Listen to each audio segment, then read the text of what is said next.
Ja, hallo liebe 1000 BestTV-Abonnenten, herzlich willkommen. Wir sind hier in der Nähe von Stuttgart bei Limbecher und Limbecher. Mit dabei sind der Fauli, Katzenkot.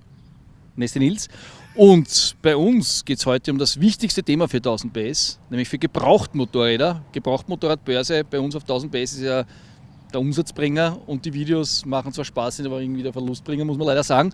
Heute bringen wir die zwei Dinge aber zusammen. Wir machen nämlich hier eine Testfahrt mit Gebrauchtmotorrädern. Beim letzten Video sind wir mit Supersportler gefahren. Heute wählen wir geile Naked Bikes aus.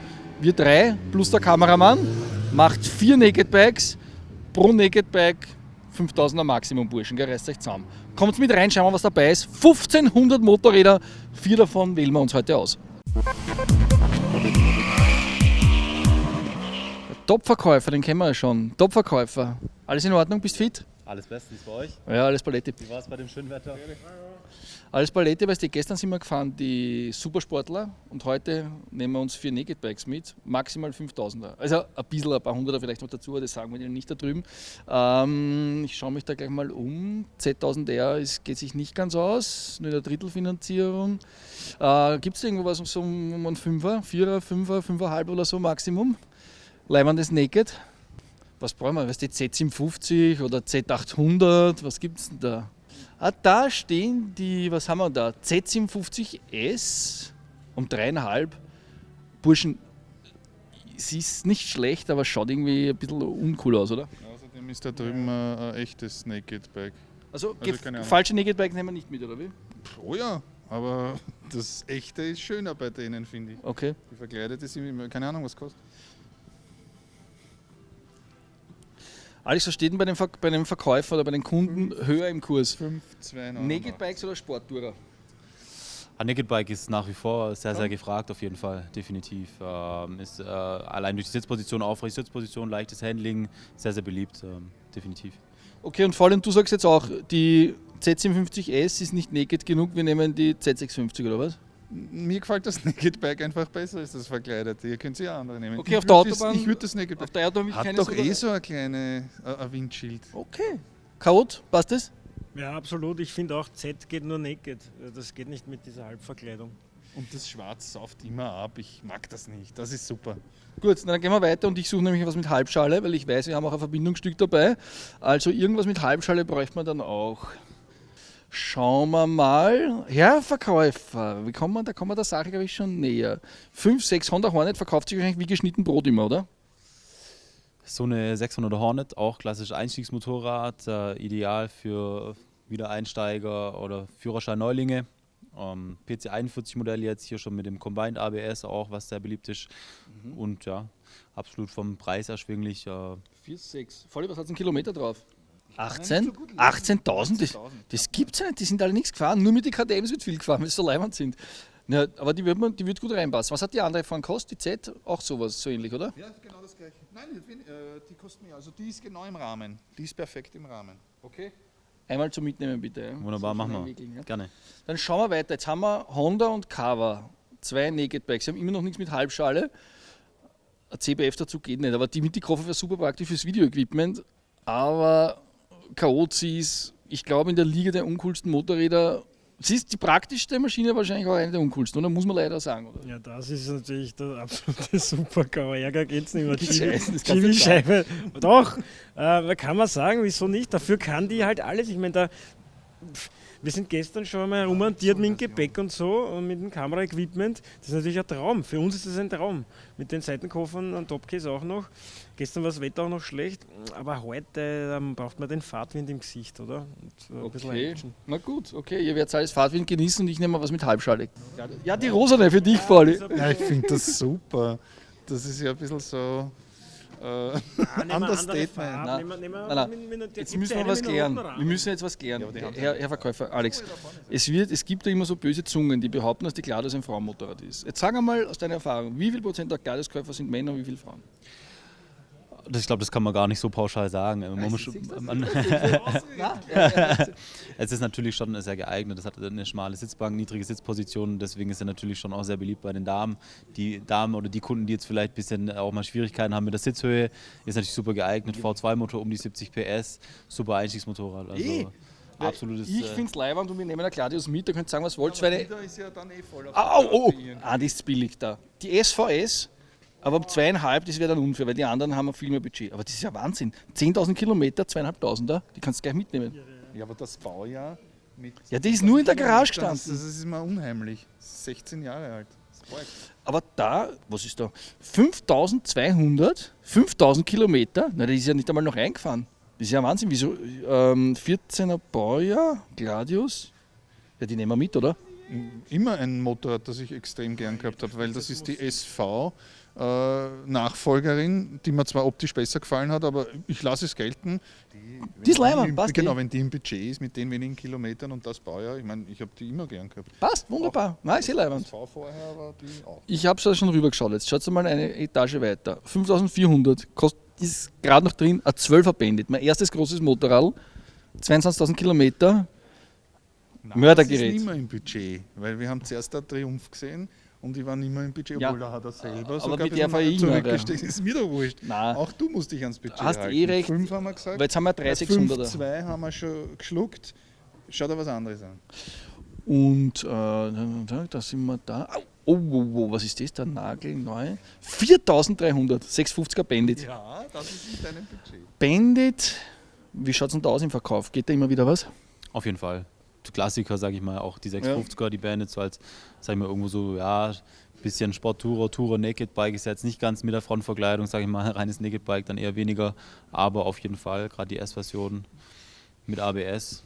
Weil der Klaus hat uns gestern gesagt, der Herr Limbecher, dass die Bandit, sagt der Brot- und Buttermotorrad, ist aber deswegen nichts Schlechtes. Es ist halt ein sehr zuverlässiges, alltagstaugliches Motorrad, Weg zur Arbeit und so weiter, oder? Absolut, definitiv.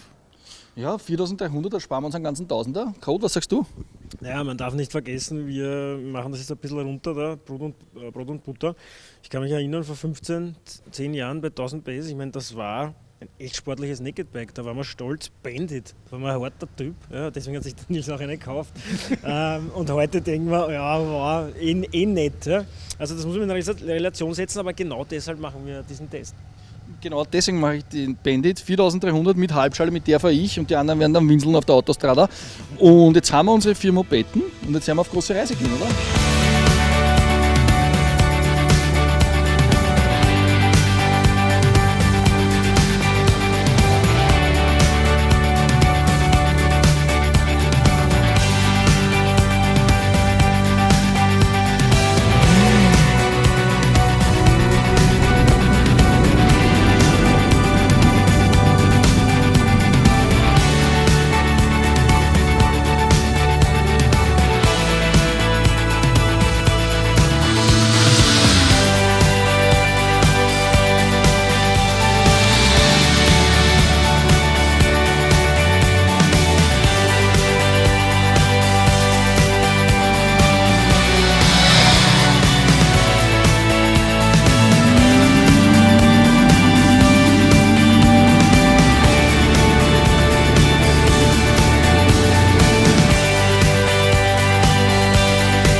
Der Chaot bläst gerade den Blattläusen einen oder bläst sie weg. Entschuldigung, habe ich falsch formuliert. Sind das Blattläuse, glaubst du? Schwenkst eiweißhältig. In anderen, Ja, er ist. hey, in deinem Bad ist wieder ein Badwal. Hängen jetzt hängt das Grill jetzt aus dem Meeresding. Die hängen jetzt alle und kannst dann später essen während der Fahrt. Ist super. Ja, herzlich willkommen hier auf 1000 PS TV. Wir haben ja ausgefasst heute vom Limbecher heute Morgen 4 Naked Bikes. Die 4 Naked Bikes waren natürlich jetzt balsam für unsere geschundenen Leiber nach der Supersport-Testfahrerei gestern. Und wir waren da in der Schwäbischen oder auf der Schwäbischen Alb unterwegs. Sind jetzt ganz entspannt, Jungs, oder? Ganz allein an die Stimmung. Ganz leibend. Keine Schimpf- und Hasstiraden auf krabbelnde Tiere. Und jetzt mit den 4 Naked Bikes sind wir gefahren und da fange ich gleich an zum Reden über die 4 Naked Bikes. Was mir auffallen ist, die stehen ja da hinten. Faulig, hast du die Preise gemerkt, die wir durchgeschickt haben? Ja, wirklich? Sagst du dann in die Kamera? Ja. Okay.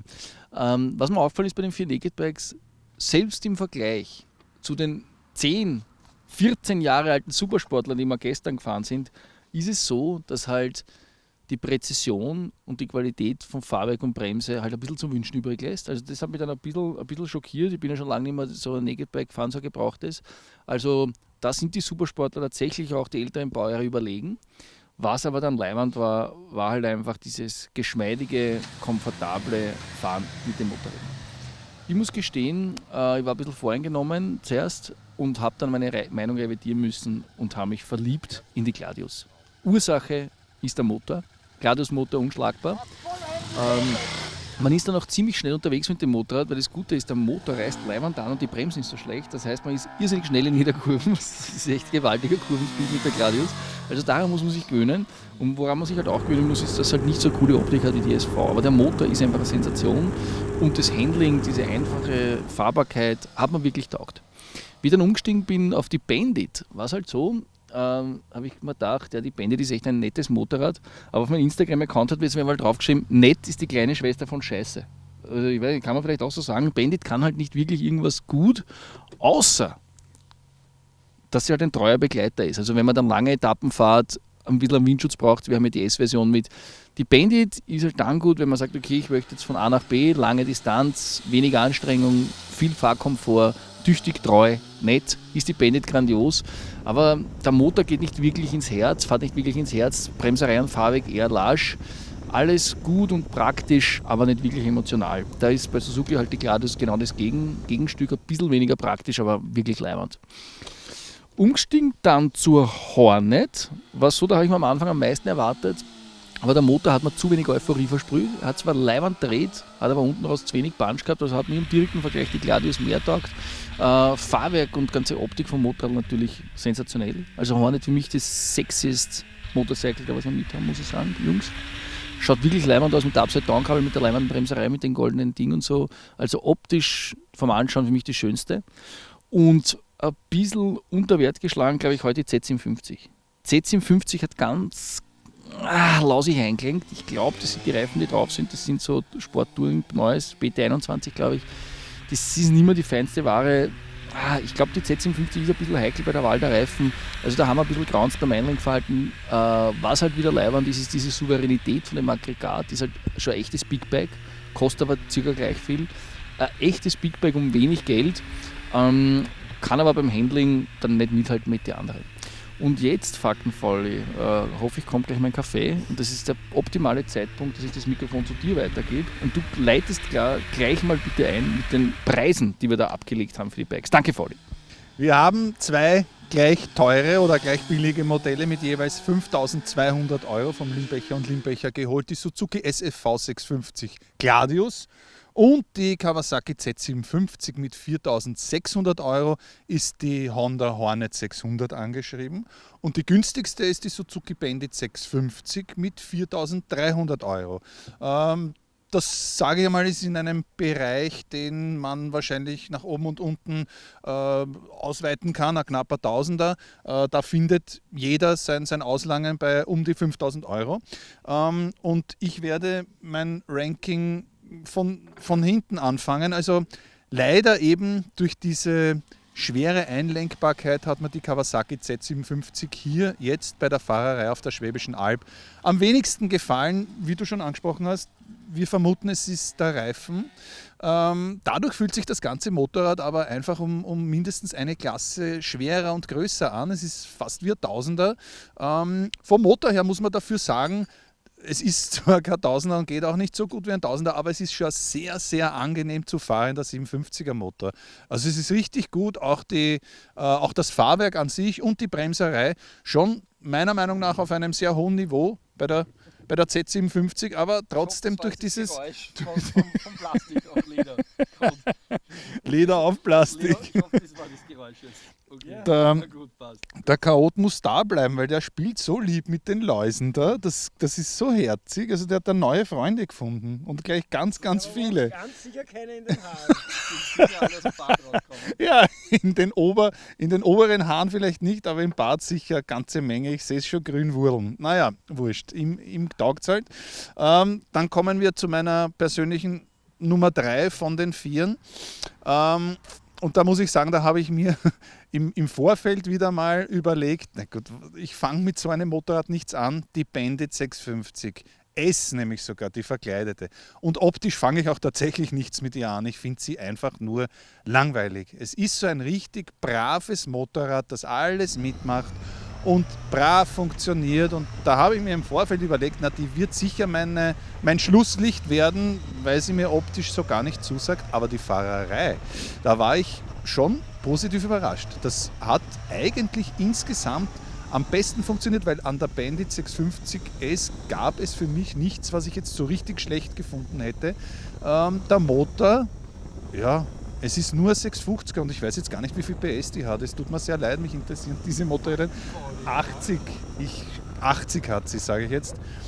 Aber das geht schon auch nicht so schlecht und das vom Sound her ist das summt so und rührt so ein bisschen nach beim Gas wegnehmen. Das hat mir richtig gefallen und auch das Einlenkverhalten richtig schön. Bremserei, ich sage einmal auf dem Niveau des Preises, weil um 4,3 darf man jetzt kein Toppenmodell, was hat es denn? 85. 85 PS, ja, war ich jetzt nicht ganz falsch. Ich habe ja gewusst, dass sie die schwächste ist. Die Z57 hat, glaube ich, 107 PS, oder hat die 110 gehabt. Die SFV 650 Gladius hat knapp über 70 PS und die Hornet hat 102 PS, das weiß ich ganz genau, dieses Modell hatte, beziehungsweise es war ja das letzte eigentlich dann hat 102 PS. Aber eben die Bandit 650 ist meiner Meinung nach das harmonischste Paket, wo ich eben gedacht habe, ja, zwar brav und es wird alles gut funktionieren, aber die hat mir sehr viel Spaß gemacht. Warum dann trotzdem die Hornet auf Platz 2 ist, liegt daran, dass sie mir halt wirklich auch viel besser gefällt. Wir haben hier so eine goldene Lackierung, ich weiß nicht, ob es die so auch wirklich gegeben hat. Schon, gut. Und da muss ich sagen, diese goldene Lackierung mit der goldenen Gabel, obwohl es ein anderer Goldton ist, aber bei den Gabeln stört mich das nicht so. Es ist eine Upside-Down-Gabel, das schaut alles sehr hochwertig und gut aus. Ich finde, da hat Honda dann mit dem Design von der Vorgängerin nicht alles falsch gemacht, weil oft ist ja vom klassischen auf modernen Stil immer wie ein bisschen ein Rückschritt. Die Hornet früher, die hatte den Rundscheinwerfer. Das haben sie, glaube ich, über 3 Generationen durchgezogen. Das hat wirklich einfach super ausgeschaut, war ein klassisches Bike. Und dann die neue Hornet, da habe ich mir am Anfang auch gedacht, gewagt, aber mir gefällt es noch immer gut. Jetzt daran entscheidet sich für mich eben, ob ein Motorrad richtig ein Klassiker wird oder ob es gut eben ausschaut, wenn sie mir auch nach Jahren noch gefällt. Und die Hornet vom Fahren her, muss man sagen, da ist die Bremse am höchsten Niveau, das Combined ABS, das hat richtig gut funktioniert und das war schon ein sehr angenehmes Fahren. Auch ein bisschen leichter im Handling als die Z57. Es sind ja beide mit den Vierzylindermotoren ausgestattet, die natürlich nicht so anreißen wie eben ein Zweizylindermotor. Aber das hat bei der Hornet alles am besten funktioniert und der Motor auch hat einen schönen kernigen Sound und hat mir gut gefallen. Dein Piepsen stört überhaupt nicht. Es ist total angenehm. Ich muss die Maultaschen super bedienen. Ist in Ordnung. Ja, und schon bin ich bei der Nummer 1. Gladius SFV 650. Das ist, Ihr sagt auch die Gladius am meisten. ja, aber das habe ich irgendwie schon erwartet, weil dieser Zweizylindermotor, der ist so geil. Es ist ein V2. Die Konkurrenz baut ja vorrangig auf den reinen Zweizylinder. Suzuki ist da noch der Tradition treu. Das ist ja ein bisschen teurer, einen V2 zu produzieren als einen reinen Zweier, aber Suzuki legt Wert darauf, auch eben dieser typische V2-Sound, der ist bei der Gladius da. Und der Motor mit seinen knapp über 70 PS, der reißt schon schön an und man kann das durch diesen Zweizylinder-Punch auch schön aufs Hinterrad bringen. Vom Handling her, die Gladius natürlich auf alle Fälle das Einfachste, das lässt sich um die Kurven wieseln und lenken und das Fahrwerk ist zwar meiner Meinung nach schlecht, aber nicht so schlecht, dass man das jetzt als Grund nehmen müsste, sie eben nicht auf Platz 1 zu haben. Ein Grund, sie nicht auf Platz 1 zu haben, wären allerdings die Bremsen meiner Meinung nach. Das hast du schon erwähnt. Das ist ein Wahnsinn, da fährt man ja fast ins Gemüse bei der ersten. Bei der Gladius waren die leider immer so schlecht. Also ich glaube ja, dass es da schon irgendwelche Tricks gibt mit anderen Bremsbelägen. Vielleicht, dass man auch Stahlflex-Schläuche drauf gibt, dass man das ein bisschen verbessern kann, das Bremsverhalten. Man müsste da echt, ich bin es einfach gewohnt, mit 2 Fingern zu bremsen, aber zeitweise bin ich dann einfach mit allen 4 hingelangt und habe das voll zuziehen müssen. Das ist schade, weil sonst wäre die ja noch viel besser bei mir auf Platz 1 gelandet, aber auf Platz 1 römisch. Aber so, von der Optik her, ja, jetzt die neue SV650 erinnert ja wieder an die Vorgängerin der Gladius.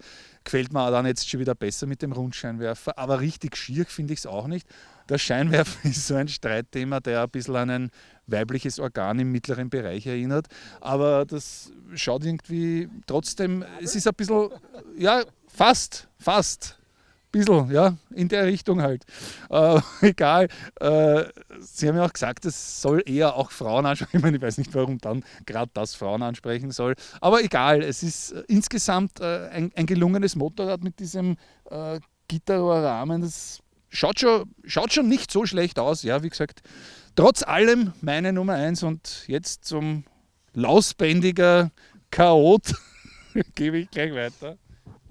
Ja, die beiden haben jetzt so lange gesprochen, dass ich den kleinen grünen Männchen das Rechnen beigebracht habe. Wenn man sich ein bisschen beschäftigt mit diesem Ungeziefer, tut man sich richtig schwer, dass man es totschlagt, aber nichtsdestotrotz warte ich schon drauf, dass die ersten von diesen Dingen in euren Suppen landen. Wir sind hier übrigens am Sommerberg oder beim Restaurant Der Sommerberg, da drüben eigene Bäckergarderobe, Motorcycle Clothes Only, so muss das sein. Und so wie ich angezogen bin, muss das auch sein, nämlich im Einteiler. Nicht so wie die beiden mit Motorrad-Jeans und Speedy-Lederjacken, sondern im vollen Speedy-Leder. Dementsprechend motiviert war ich. Gestern ja leider, ich glaube 5 Grad haben wir teilweise gehabt, heute haben wir 15 bis 20. Und es ist ein bisschen nostalgisch, mit diesen Dingern zu fahren. Ein paar sind ja noch nicht ganz so alt, aber speziell die Hornet, die kenne ich eben noch von Mitte 2000, Anfang bis Mitte 2000. Ich habe meine Motorradkarriere begonnen mit einer CBF 600, das war dann sozusagen der alltagstauglichere, etwas schwächere Ableger der Hornet und beide haben ja grundsätzlich das Aggregat von der CBR 600. Und ich habe mir gedacht, ob ich das noch aushalte, bin ich echt gespannt, weil ja alles angewachsen ist. Die Motoren sind größer geworden, es kamen viele Parallel-Twins, Dreizylinder, Street Triple, alle im Hubraum ein bisschen größer. Und die Orglerei, die tue ich mir eigentlich nicht mehr wirklich gern an, aber es war nicht so schlimm. Es ist fast angenehm. Die haben ja alle noch gar keine Fahrmodi, aber irgendwie haben es doch Fahrmodi und zwar unter 7000 und über 7000, weil da geht erst was weiter und drunter kann kaum was passieren, haben wir gestern schon festgestellt. Auch die Supersportler, keine Traktionskontrolle und ich glaube die meisten auch kein ABS und trotzdem ist es okay. Du kannst eine einzige ABS gehabt. Ja, also das war echt okay, ich war überrascht und es war alles so vertraut. Also bei der Hornet habe ich sofort gefühlt, als wäre ich es letzte Woche zum letzten Mal gefahren. Der Sound, die Kraftentfaltung, Bremserei, Stabilität, das neutrale Einlenkverhalten hat mir alles irrsinnig getaugt. Ich weiß jetzt gar nicht, ob ich auch ein Ranking bringen soll, aber ich fange halt wieder von oben an. Ich glaube, ich würde die Hornet auf Platz 1 ranken. Das liegt nicht, ich glaube, das ist Candy Pearl, Sunburst, Sunrise oder was auch immer. Die Lackierung wirklich ganz speziell, sehr auffällig. Alle aber insgesamt richtig coole Lackierungen, bis auf die SV, das ist vielleicht ein bisschen unscheinbar, ein bisschen ein Monster Rip-Off, meiner Meinung nach, mit dem Rahmen und so. Naja, aber Honda ist eben Honda, Qualität, die spürt man einfach, die Zuverlässigkeit und das Gesamtpaket taugt mir. Ich meine, die Fahrwerke, der Nils hat schon angesprochen, es ist alles nicht die Top-Liga, die Bremsen auch nicht, aber bei Honda ist das trotzdem so abgestimmt und so eingestellt, dass das für mich am besten funktioniert. Und das Combined ABS ist ein Wahnsinn. Ich meine, da muss man sich vorstellen, beim neuen Integra, glaube ich, haben sie wieder darauf verzichtet, einfach, glaube ich, auch um ein bisschen den Preis zu drücken. Und da ist es oben auf dem Modell und das funktioniert irre gut, wenn man hinten drauf tritt, wie stabil das bremst, weil es ja dann vorne mitbremst.